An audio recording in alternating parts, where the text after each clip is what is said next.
Hi, I'm Judge Janine Gutfeld. Here's what's coming up. It's down to the wire. The stakes couldn't be higher. Come on, baby, light my fire. Lots more peeks from Wikileaks. I think they're immoral freaks. It was the last debate. How did it rate? I thought it went great. Chris Wallace, a good mate. Plus, Kat names everything that's rigged in America. The Katalogue, later in the show. We'll be right back after this update, so don't you dare leave us.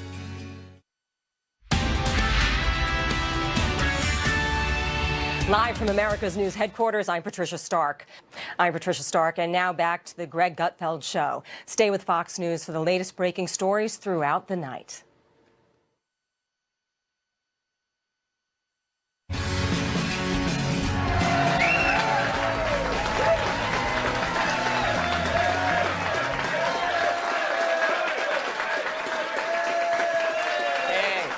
Welcome back to the show. Here are tonight's guests. He's so sharp, his head is often used to slice pizza. Fox News Chief National Correspondent Ed Henry. She's so bright, she sneezes fireflies. Washington Times columnist Madison Gesiotto. He's as tough as a Rubik's Cube and every bit as colorful. U.S. Army Special Forces member Terry Schappert. When the chips are down, she eats them with guac. National Review reporter Katherine Timpf.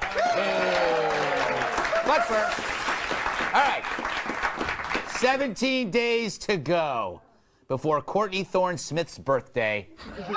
Who didn't love a little Melrose Place? But also, it's 17 days to the election. So I bet early voting is underway, so make sure to send your ballot. We can't take a chance. Early voting is underway, so make sure you send in your ballot. We cannot take a chance of blowing it. We cannot take a chance. Meantime, this week, Chris Wallace managed to find the high road in a sewer. By maintaining order, we saw both choices in full glory. An arrogant woman dressed as a cult leader from the future, it's on the right, and a defiant showman who listens to no one, not even his barber. The result in actual debate, one so smooth you could slide down it without a splinter on your naked butt. I tried.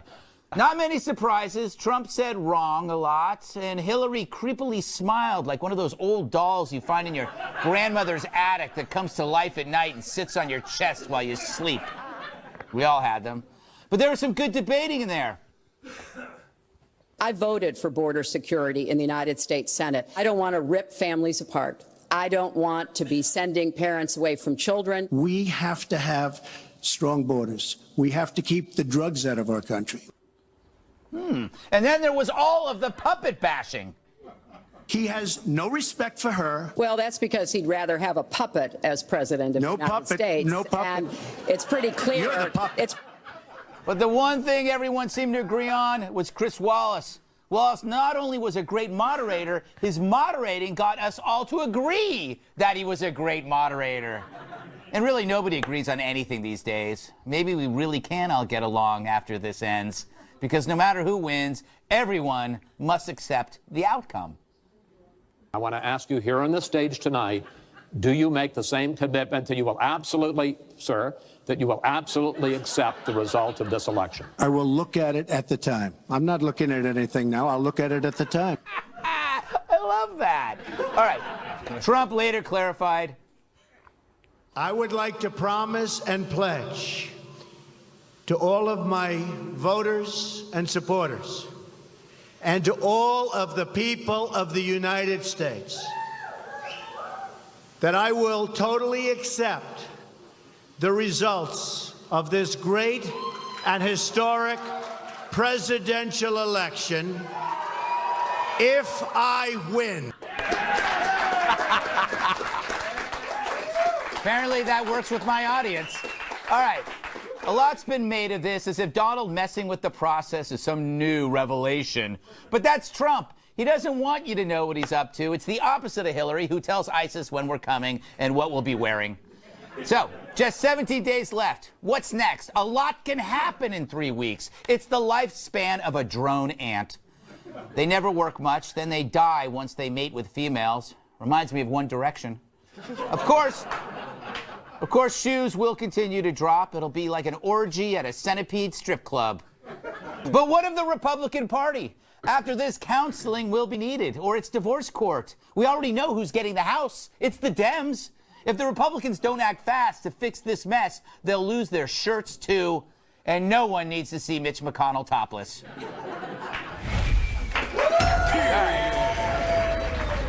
Ed. Trump would, if he loses... No puppet. Do you think will he accept the loss? Like, let's say it's close. Yeah. Let's say it's not a blowout and it's close. Do you think he'll accept it? No, I think it's pretty clear that he's going to talk about, voting irregularities, and he's laying the groundwork now to say that he thinks the system is rigged. That feeds into kind of the anger that he has been talking about throughout the entire campaign. And I think unless it's a landslide that he just simply cannot deny, and frankly, I think the polls are closer than we're seeing right now. This race is not over. Because I think that it's pretty clear that there is anger out there. And so people can say, oh, this is done, this is done, this is done. Nobody's voted yet. I'd like to congratulate Ed on playing up to the crowd like that. I had no idea. There you go. All right, Madison. Madison, do you agree with Ed? I mean, there's kind of like wishful thinking that this could actually turn out to be closer than expected. Well, first of all, I think he's going to win. Oh, really? So, but I do too. So I have an agreement. I think he's going to win. I'm going to get in trouble. But if it's close, I think he would be smart to contest it, because I don't think a lot of the media outlets are really reporting some of the voter fraud instances that we've seen. They're only reporting voter impersonation. They're not talking about some of the other instances of it. Like what? People using dead people to vote. That's, not exactly. Physically bringing them. How about voter registration issues when you're registering? But there's one pretty comprehensive. Voting twice. There's one comprehensive study on this that looked at like at 1 billion instances of voting and found 30. That 30 number is the voter impersonation fraud number. There's other instances like people voting twice. How many like that. do you think there are? Well, say it's within a couple thousand votes, right? Like we've seen in maybe a few other over the elections. country. In certain states that could change the electoral map. If that happens, I think he's very smart to contest it, because those instances could make that difference. If I was running for president, I would do that. All right. Terry, what worries me is that he's going to say it no matter what. Yep, exactly. Now, I want to. You still hold out hope that Donald is going to win. First of all, it's not hope. No, I have no hope. First of all, by the way, I'm not a member of the U.S. Army Special Forces now. I'm a former member. I officially retired October 10th. So. Well, congratulations. Or I should say thank you. All of you, especially you, Kat, are welcome for your freedom. So I love saying that. No, so here's the thing. It's not about hope. You and I have been talking about this for, it feels like freaking years. It has. Donald Trump is not the savior of anything. I know who he is. I've always thought he was a snake oil salesman, and I'm not. If you're looking for a moral candidate, you're wasting your time in the election. Simple stuff now. Let's just say they're both really bad. I think she's worse. Yeah. Because for her whole time, she has gotten rich and made deals at the behest of the American taxpayer as a public, quote-unquote, servant. Trump, whether he's a jerk or not, he's a private businessman. Okay. Let's just say, though, they're equally bad people. Who's going to mess with guns less? Donald Trump. Who is going to actually stand up for cops? Because the Dems throw them under all the time. Donald Trump. That's it for me. I would actually vote for Pee Wee Herman over Hillary. It's more about stopping Hillary Clinton than it is Donald Trump. I don't really care. All right. That was impassioned. Your hands are going to be tired by the end of this show. How many times have I said that? Kat, this is kind of the logic that I used last week, where I said that if you have one issue that you hold dear, like terror, then you should vote that whether or not the person is a jerk or not, and that being a jerk doesn't matter. How do you feel about the fact that you are outnumbered? You are the one unlucky girl. Isn't that the truth? No, maybe all that stuff's happening, or maybe it's not, and there'd have to be a lot of that going on for it to really impact an election that much. We don't know what's going to happen in the future. I could go out tonight and have a wonderful night, or I could go out tonight and get hit by a bus. We don't really know. Yes. America I know. could hit, yeah. You're driving the bus? Bus drivers will try to hit you. In terms of Trump accepting it, this is what I've said this before, and I really wonder if he's going to do a thing like how George Costanza pretends he didn't quit. Yes. And he just goes to the White House anyway, like he has the job. I'm here to be your president, America. And nobody's going to tell him to go home because they don't want to hurt his feelings. So that's the plan. And that would be good TV, believe me, I can tell you. No one would make him stop. It's too entertaining. Yeah. That's so you know great. what I learned? Okay, there's many things that I have problems with about Trump, and you could go on forever about Hillary. But I think this is the year that the right stole from the left, in the sense that the left always exercised hyperbole. For example, if you were a conservative, you want back alley abortions. It's always the right. Right. They want to bring back Jim Crow. Like, if you're a conservative, you just want to do awful things.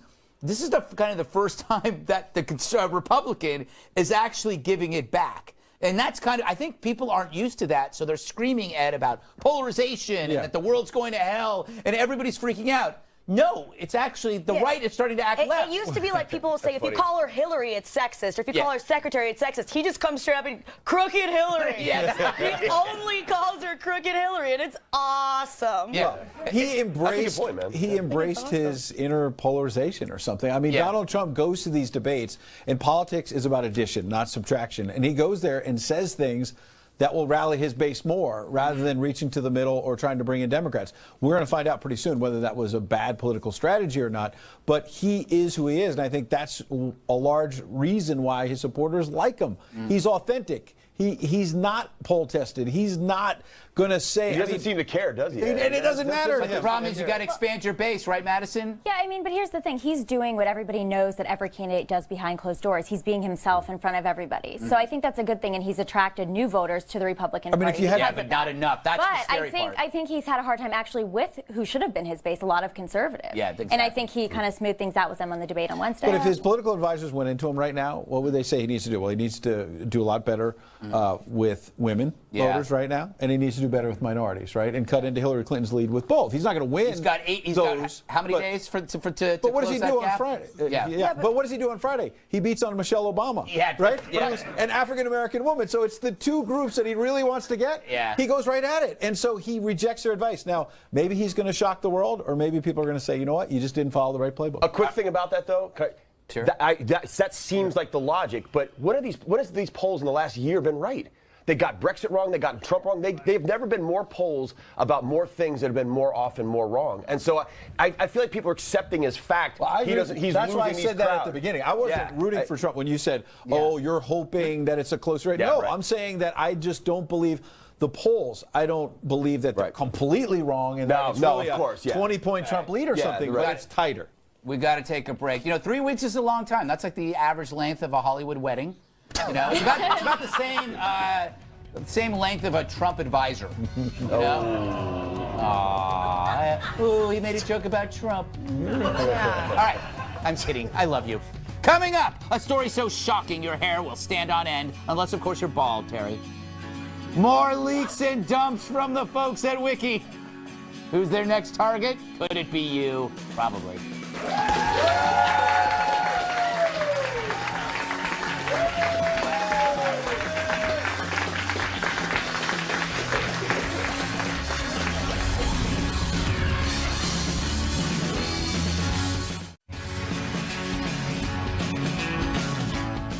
It makes me feel icky, yet we must speak of Wiki.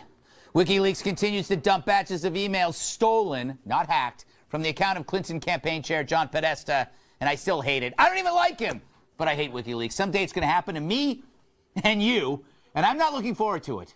Still, some things we learned this week, and I got to report it or else I get in trouble. The Clinton campaign considered 84 different slogans before settling on Stronger Together, which oddly is the same slogan of my nude rock climbing team. Those were the days. Some others were time for a better bargain, a promise you can count on, no quit, which makes no sense, keep moving, and of course, Greg has awesome pecs. No argument there, America. We also learned from the stolen emails that the King of Morocco, they have a king, agreed to give $12 million to the Clinton Foundation, provided it held a major event in his country with Clinton speaking.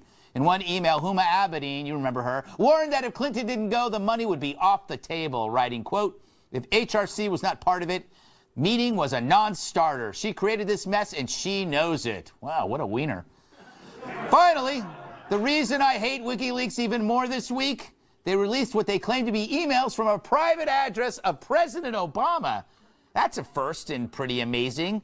For more on this, let's check in with our tech correspondent, Paul Oinkerton.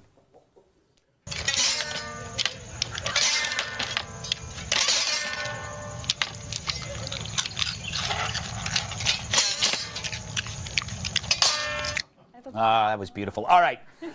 Terry. Yeah, what do you got? Can I interrupt you before you ask? What's the difference? There's a difference between hacked and stolen. I'm serious. Yeah, hacking is stealing. Right. Just so you know. Oh, I agree. I thought you were saying that they're not the same. Okay, No, I agree. they are the same. Okay. Absolutely agree. Don't try to evade my question. 1982, Terry, Soviet spies broke into an American government office in Washington, D.C., and they stole thousands and thousands of written correspondence between the president and officials. And they fed them, the spies fed them to the left-wing press, who then gleefully reported it.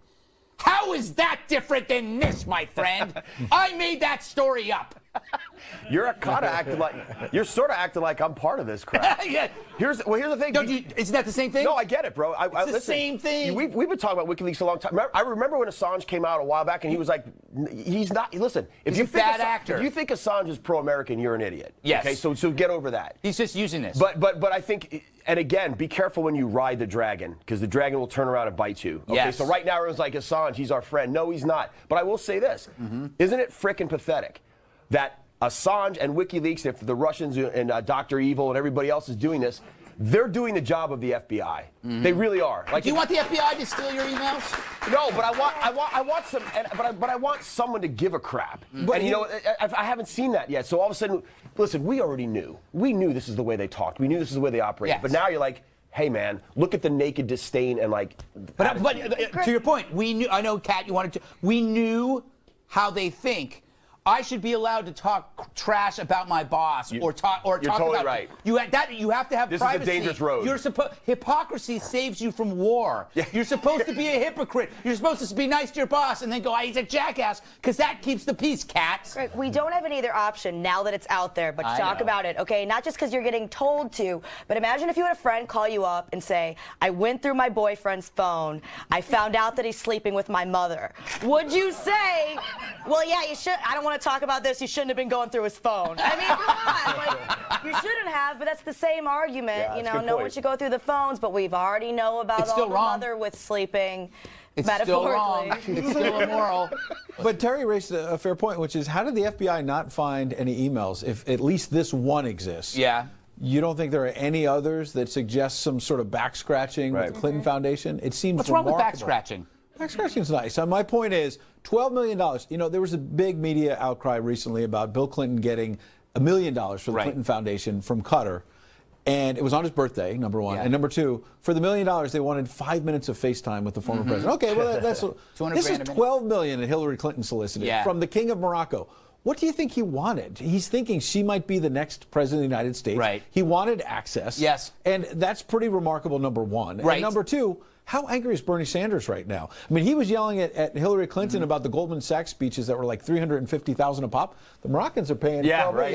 Where are the transcripts for the Moroccan speeches? $12 million. I mean, it's a pretty bad impersonation. But the point is, that's right? pretty good. Also, Goldman Sachs has to feel pretty good right now. They got a bargain. Yeah, okay. Before I move to you, Madison, nice really quick, you could argue, one, that the $12 million were going to a foundation that would help kids. That's what the Dems would say. But the most important thing I want to ask you, better have an answer to this. Oh, me? Are presidents allowed to have personal email? This whole thing about they found President Obama, is that, I thought that they weren't allowed. At the beginning of the Obama administration, there was a big fight about this. President Obama insisted he wanted to have some email contact with a select number of aides, and they used a pseudonym so that if anyone ever hacked it, stole it, whatever, they wouldn't know conclusively that it was Barack Obama.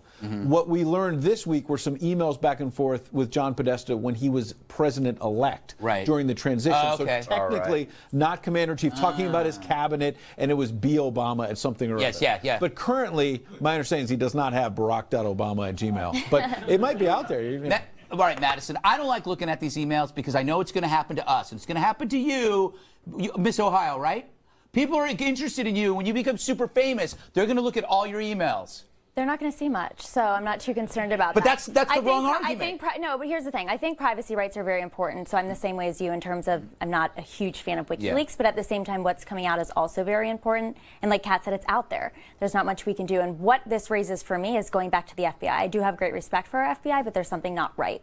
If a hacker is getting this information so easily and our FBI just seems to miss over everything. So the FBI should be hacking, is what we're saying. No, but they should have done a more efficient job in their investigation. Right. They should have done a more efficient job. And by the way, I'm not saying And they released 111 emails, I think, today. One of them shows that Hillary tried to erase classified information. Well, that was from the FBI, right? Well, she had classified information they found, and she forwarded this email to someone who worked at her home in Chappaqua and said, please print. It had classified information on it. Presumably, the guy who worked in her house in Chappaqua didn't have a security clearance, number one. But number two, I just want to be clear. We're not saying the FBI should have barged down Huma Abedin's door. I am not saying that. But God knows what you would find. There'd be Anthony Weiner with his trunks down by his ankle, looking at God knows what. There was a criminal investigation. They could have issued subpoenas and gotten some information. They could have done a lot more than they did. Right. Isn't it funny though how we're always talking about stuff like, I'm not saying the FBI is bad because we're worried. We're actually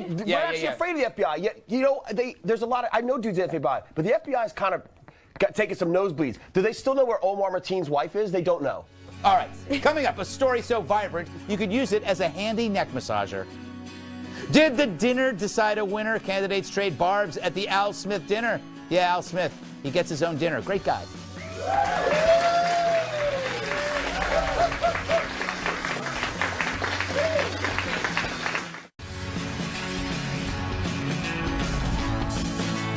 A charity meant for hilarity ended in barbarity. It was a feast with a priest and a mark of the beast. And it left a bad taste in everyone's mouth. On Thursday, Donald Trump and Hillary Clinton had one last showdown before the election at the annual Al Smith charity dinner in New York City. Traditionally, the event is a lighthearted affair, a chance for the candidates to take a break from the heated campaign, to poke fun at themselves and each other. But the real star of the night, Maria Bartiromo's white gloves. Yes. After that, it turned into a roast. Trump went first.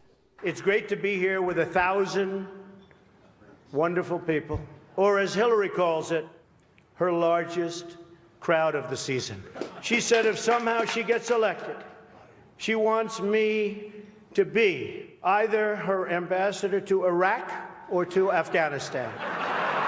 It's my choice. Hillary is so corrupt. She got kicked off the Watergate Commission. That's needed another punchline. But it started out fine, then it went dark, as shown by this man's face. Hillary is so corrupt. She got kicked off the Watergate Commission. That's oh my God. I gotta watch that one more time. Hillary is so corrupt. She got kicked off the Watergate Commission. Oh, man. Then it was Hillary's turn. It's amazing I'm up here after Donald. I didn't think he'd be okay with a peaceful transition of power. Donald, after listening to your speech, I will also enjoy listening to Mike Pence deny that you ever gave it. People look at the Statue of Liberty and they see a proud symbol. Donald looks at the Statue of Liberty and sees a 4. I am so flattered that Donald thought I used some sort of performance enhancer. I did. It's called preparation. Not bad. They're booing. That means it hurts. Let's see that guy's face again. Hillary is so corrupt. She got kicked off the Watergate Commission. You know what that face is? That's the face when you realize it just wasn't flatulence. We all been there. Usually it's always on a hike. Ed. That's Juan Williams, his face during the 5, watching you up close. Did Greg really say that? Who had better material? Hillary Clinton had better material there. I know it's you accused me of playing to the crowd before. Now I'm taking this crowd on. Donald Trump had a golden opportunity, which is that, I talked before about tapping into the anger, and he's got people saying, why doesn't he show humility more? Why doesn't he, say, I want to reach out? The Al Smith dinner is the perfect place for diplomacy. Man ran for president a long time ago. It's a Catholic audience where people come together around faith, charity. And he started out good. He also had a great joke, by the way, Donald Trump, about Michelle Obama gives a speech. Everyone loves it. My wife gives the same speech, and you hate it because of the plagiarism. That was awesome. But then after that, the hard edge, you're supposed to burn but not singe. That's what they say at the Gridiron dinner in Washington. And I think he went a little bit far. Also, you're supposed to tell jokes. Like, Hillary hates Catholics is not a joke. Yes. You could have made it. He could have been like, knock, knock, who's there? Hillary hates Catholics. Or like, why'd the Catholic chicken cross the road to get to the side that Hillary Clinton wasn't on? Like, there's a way to do it. That's a good one. That's good. I know. I don't know why you didn't hire me. But good stuff. But it's just not a joke. She hates Catholic people. Like, what do you do with that at a comedy dinner type of situation? You have to start up and then come down, and he just went down. Right. People are saying, what's the bias? And that's why people didn't like Trump's jokes. I'm not saying that there's never bias. I'm saying they didn't like his jokes because they were not, when they started to become just not jokes. Yeah. What do you think, Madison? I enjoyed both. Yeah. I thought they were both funny. I usually don't like listening to Hillary Clinton too much, but I enjoyed her last night quite a bit. I thought they were funny. They raised a lot of money for Catholic charities. As a Catholic, I was very proud. And it was nice to see them in a different setting where they were laid back, laughing at themselves, laughing at each other, and not fighting and yelling. And it was a break from an ugly year, Terry. Exactly. No. What are you? No. I'm Catholic also, and although we fail every day as Catholics, understand which camera is me? Someone point. Which one? That one. Understand this, America. If you are a Catholic, the Democrat leadership hates you. They hate you, and they've been busted doing that, and that sounds really strong, but like unless you're as the cafeteria Catholic Tim Kaine or Pelosi or thing or not Reed, what's his name? I don't even care. Harry Reid. No. But here's the thing: if you ask the Little Sisters of the Poor how much the Dems love them. Yeah. Ask Catholic charities who actually try to abide by their rules of faith. And we just caught all those WikiLeaks, which I know we're not supposed to have because they're bad. But now we realize, Greg, how the seething disdain that the Democratic leadership has for Catholics. I mean, like, it's just so funny. It's like the press corps thing. Cute, funny little comments. That woman running for that party hates you. You make a great point about the substance of WikiLeaks, as we were talking before. Yes, it's unseemly how these emails were stolen, but when you see the substance of let's start a Catholic spring, a revolution because of this with these medieval rubes that don't understand anything. And let's go anything. after them. That's what they think about religious freedom? I mean, well, wait a second. Okay, how do you think I feel being non-religious? Same. Do you wonder the amount but you're libertarian. People should be able to worship how they want to worship. Of course, or not worship at all. So why tell someone you have to fix your church? Yeah. If you substituted Catholicism for Islam in some of the Podesta emails, it would have been a big deal. Yeah, that's true. That's true. There's a protection. It's called Islamophobia. It's the phrase that they use whenever the media chooses to use it. There's no Catholicophobia. They hate you too, Gutfeld, even though you're not religious because you're not on their side. No, they just hate him because he's Gutfeld. Yeah. They hate you too. They have Gutfeld phobia. Gut phobia. Gut phobia. There you go. I think that's a real thing. On the toilet for months. Coming up, a story so hot it will scald your brain. Plus, Kat tells us what she's angry about. Guess we'll be here all night.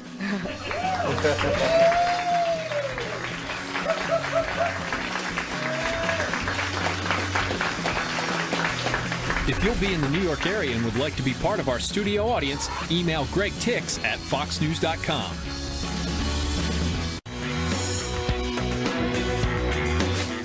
Welcome back. Greg had to move his car. I'm Kat. So Donald Trump just will not stop complaining about the election being rigged. And it's true, sometimes stuff is rigged. 65 for $1. 65 for $1. You just got $1. 50 for $1.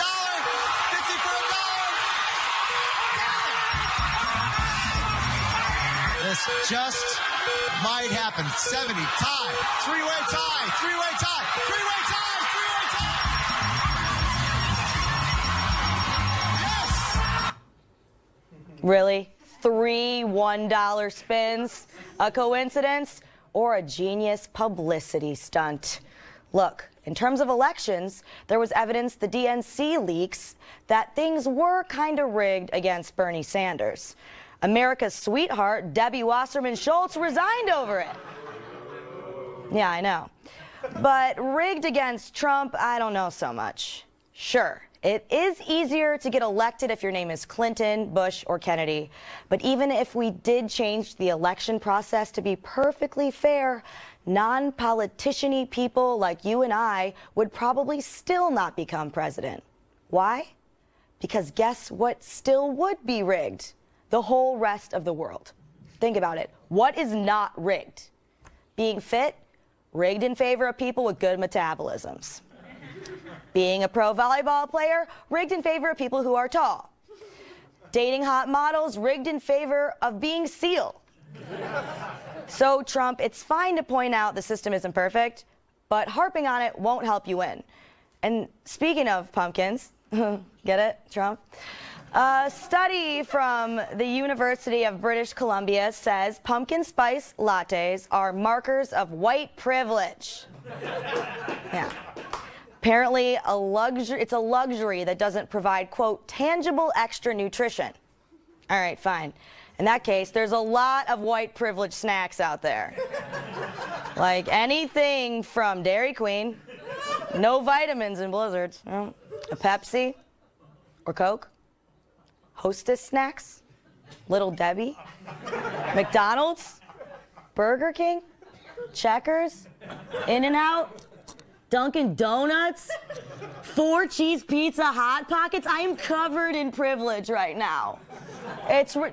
Or maybe this lady just doesn't know what she's talking about. All right. Speaking of being covered, I'm sick of having my Facebook newsfeed be covered with stupid BuzzFeed quizzes that my generation seems to be so obsessed with.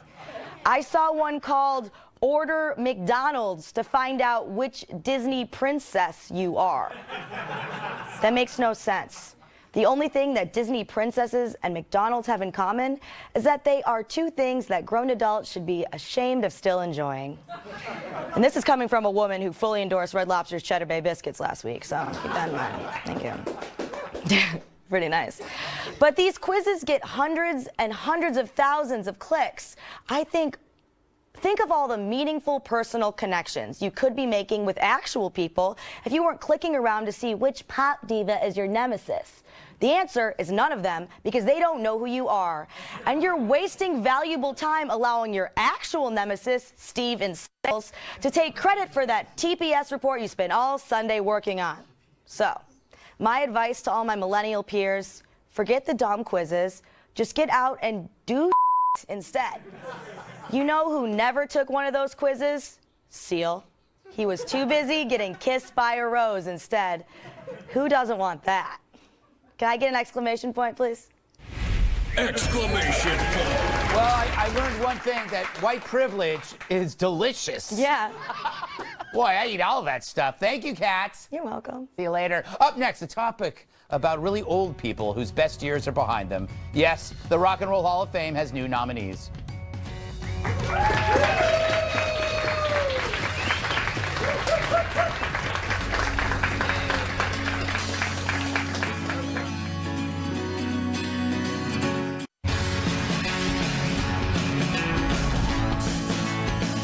The Rock and Roll Hall of Fame has announced this year's batch of nominees, and I can sum it up in 5 words. The Monkees get screwed again. They're the greatest band to start out on a TV show, only to later become a real band. What's more rock and roll than that? That'd be like the A-Team actually becoming Soldiers of Fortune. Or John Ratzenberger actually becoming a mailman.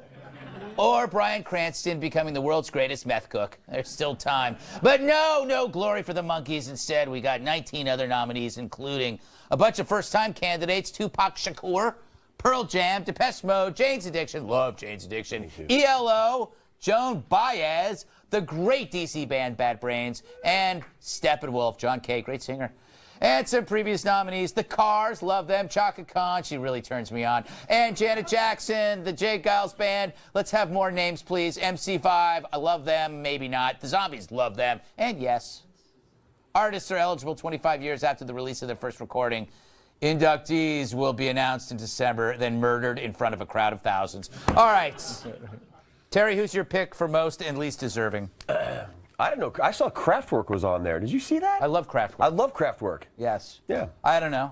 That's all I read. Yeah. Is this what you just saw? So I don't know if they're on or not, Terry. Yeah. So you didn't answer the question. Wasting my time. I already forgot all the ones you just All read. right, Ed, is there anybody you feel should be there that isn't? Yes, Owner of a Lonely Heart, one of the greatest songs? It is one of the greatest hearts. Yeah. When I hear it, I will think of you. That's when I hear weird. Owner of the Lonely Heart, I'll think, that's Ed Henry's favorite song. Can I just say, I'm mad at Kat. Why? Why? Because I took that McDonald's survey. Yeah. Oh, yeah. And I found out that I'm Ariel. Yeah. Yeah.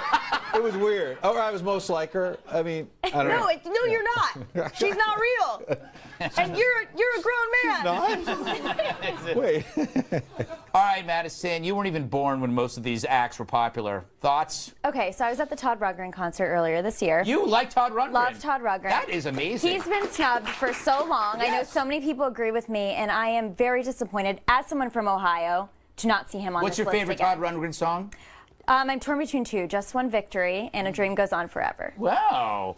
Hey. And I got to see him perform them live. Wow, that's amazing. Jane's Addiction. I remember. Jane, that's one of my favorite bands of all time. And by the way, my first tattoo, it says Nothing Shocking. I put a skull Are you on it. serious? Yeah.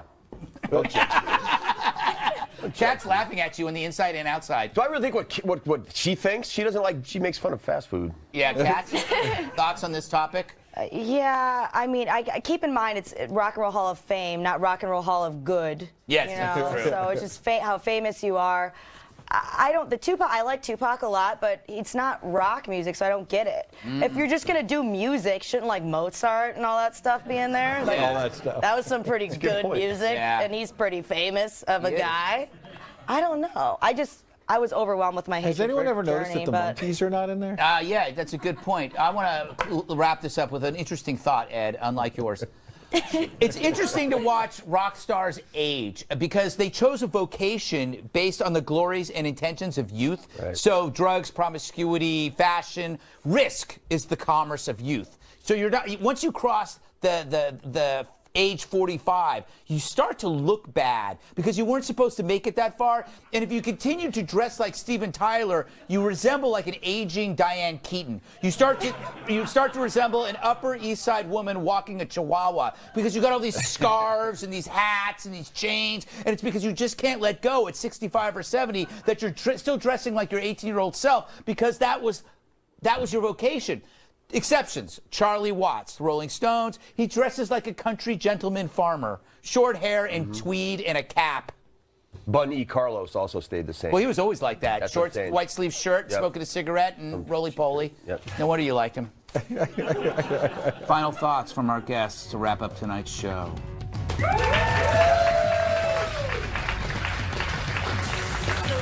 Final thoughts, Ed? I just wrote a book about Jackie Robinson. Really? It's called 42 Faith. Awesome. Coming out April 4th. I did not know. Just in time for the baseball season, April 4th, and right before the 70th anniversure of his first game. He's one of my heroes. Fantastic. That's awesome. You got on the show for the first interview. You're my other hero. Thank you. But I've done I'll a few come back. amazing things. Madison?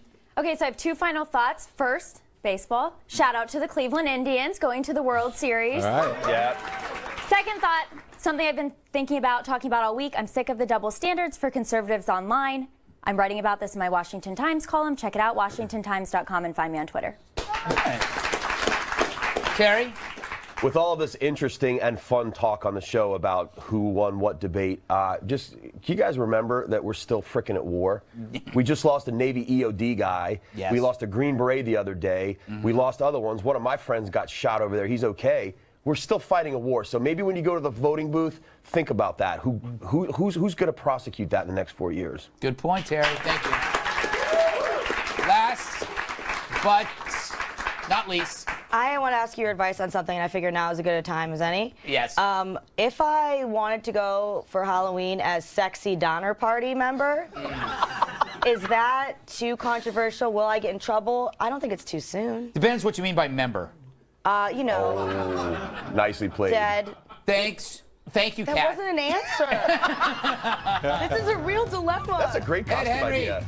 Madison, Gesiotto, I did it. Terry Schappert, Katherine Timpf, our studio audience. I'm Greg Gutfeld. Love you, America.